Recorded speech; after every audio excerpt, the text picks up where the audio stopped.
It was a very long time before I really even thought of myself as a collector, and I'm still not even exactly sure what that word means. At some point in time, I think after I accumulated a certain amount of art and really recognized that it represented a significant percentage of my quote-unquote net worth, I guess I just started to be aware of it. Hello, I'm Glenn Fuhrman. I'm an art collector from New York City. I grew up in a suburb of New York. My parents were not of the means to be collectors, but I do remember going to museums. I remember we had some prints at home. We had some Alex Katz prints. We had a David Hockney poster, I think. We had some Roy Lichtenstein posters. So I remember I had a great Roy Lichtenstein poster in my bedroom I remember it said Aspen Winter Jazz, and it was probably to the right of the Farrah Fawcett poster that everybody had back then. I came to the art world a little bit from a different perspective. I went to college to study finance. I went to the Wharton Business School at University of Pennsylvania. And as an 18-year-old getting ready to set my classes up, I decided to sign up for Art History 101 first semester freshman year, and really just fell in love with art history. Ended up graduating from Wharton undergrad as a finance major, but in a very unusual way. Only ended up taking 3 finance classes and 11 art history classes. I worked at Goldman for 10 years. It was a great career. And in 1998, I left to co-found MSD Capital, which is a wealth management firm for Michael Dell, the founder of Dell Computers. Did that for 23 years and started a new firm called True Arrow Partners, where I'm partners with James Rothschild, and we're building essentially a wealth management platform for families from all over the world, specifically in alternative asset classes. I'm on the board of the MoMA, and I'm on the American board of the Tate Museum. I have relationships with all the galleries, thankfully. Of course, some I have a better relationship than others, but I try to have a good working relationship with all of them because they all have great artists.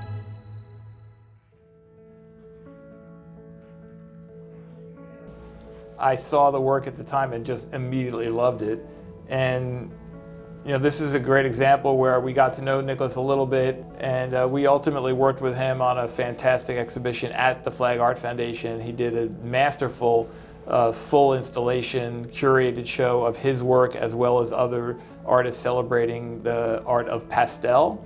Centuries of work was represented in the show, not just current day, but going all the way back to Degas and Mary Cassatt.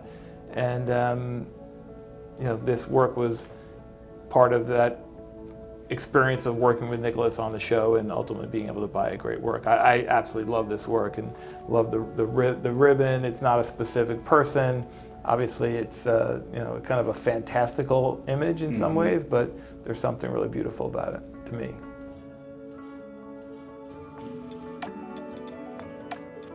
On the weekends and in my free time, I would just go to art galleries all the time.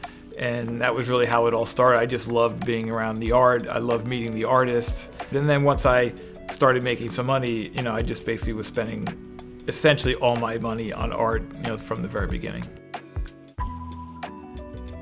I lived in a one-room studio apartment for 8.5 years after I graduated from college. And I think I, at one point, probably had 50 to 75 works of art in that one studio space, so I had a lot of art there.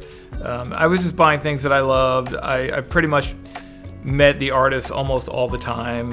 Was only buying contemporary art, so things that spoke to me about the world that I was living in at the time, and that's pretty much been the consistent theme through my collection. So I kind of had this realization that I couldn't afford to buy very inexpensive art, which sounds like an oxymoron, but I was worried that if for some reason I ended up losing my job, if I had bought a bunch of inexpensive art by artists that were not very well known, they wouldn't have a lot of value if I had to sell them, literally had to sell them. But if I bought artists that were already established, at least if I had to sell them, I could get 50 cents on the dollar or something. And thankfully, I never had to sell anything, but that was part of the philosophy. So I did start buying a little bit more established artists early. We did buy this at auction, and we bought it after Cy Twombly had already passed away. It was already a fact that he was a master and that he was a great artist. So it wasn't like we discovered him. So, you know, it's not just primary market works that go up in value a lot. This was certainly something that I think has appreciated. Again, not that we focus on that, but we love this painting. It's in our bedroom. We literally would look at it every day in the morning and every night when we go to bed. And we had a personal relationship with Cy as well, so that was something that also was an additional connection. There was a large red Richter that a dealer had called. This was on the secondary market, and said, "Hey Glenn, I have this great, red Richter," and I went to see it, and it was spectacular. I loved it, and then of course, unfortunately, he told me the price, and I'm like, that's just above where I can spend right now. I can't do it. But I guess he maybe thought I could. I don't know. And at the time, he said, "Well, I'll tell you what. I will deliver the painting to your living room tomorrow. Live with it for a week. And if you don't like it and you don't want to keep it, I'll take it back. But worst case, you get to live with this great painting for a week." So you can tell, first of all, it's a very different art environment. I don't know that has that. First of all, they're not doing that with Richters today, but they were doing that back then, apparently. Anyway, he delivered the painting to my apartment. I lived with it for a week. It was amazing. I just loved it. And, I did whatever I could, and I ended up buying the painting. And it was definitely a reach at the time, but it was, it's still hanging in my house, and I love it as much today as I did at that time. It was a very long time before I really even thought of myself as a collector, and I'm still not even exactly sure what that word means.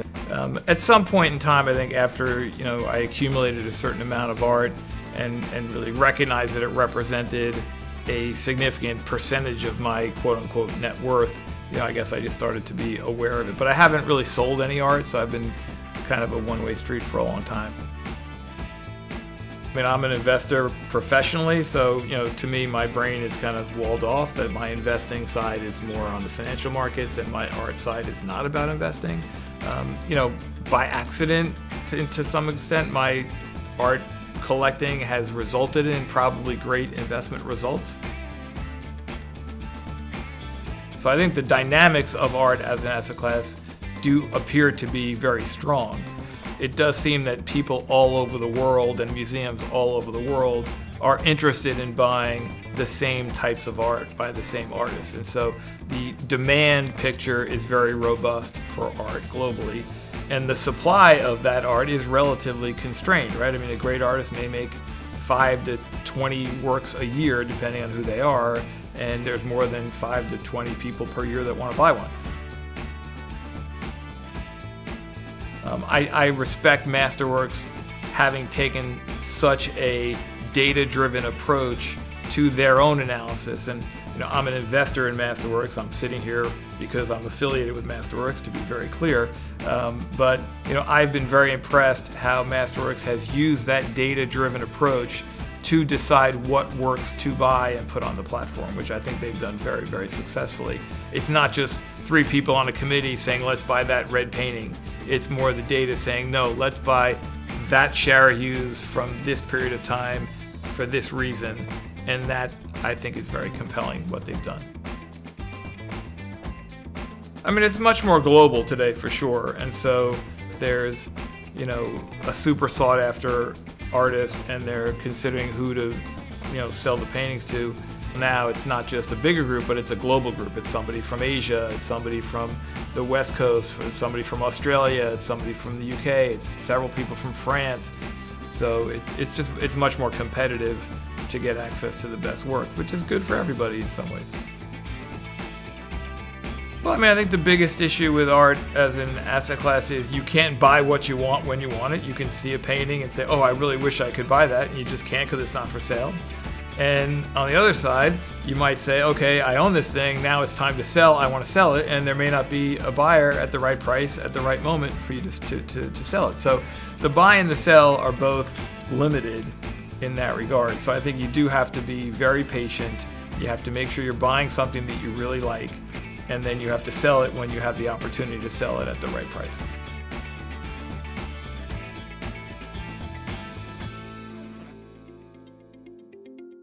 The Flag Art Foundation was started about 15 years ago. And the idea behind the Flag Art Foundation was a place to show contemporary art, really specifically not from my collections. We put on exhibitions of great contemporary works for the most part, but they're usually borrowed just like any museum would borrow works from all over the place. And we have different curators all the time, so there's always a different view, a vision that's being shown at Flag. And for me, it's just a great way to work with artists, to work with curators, and to live with amazing art that I don't have to buy. We've had Shaquille O'Neal curate an amazing show for us, and lots of different curators from all over the world have curated for us. And artists, we've also had great artists have curated shows with us, including Jim Hodges and Eric Fischel, among others. And it's just been tremendous fun and life enriching for me, for sure.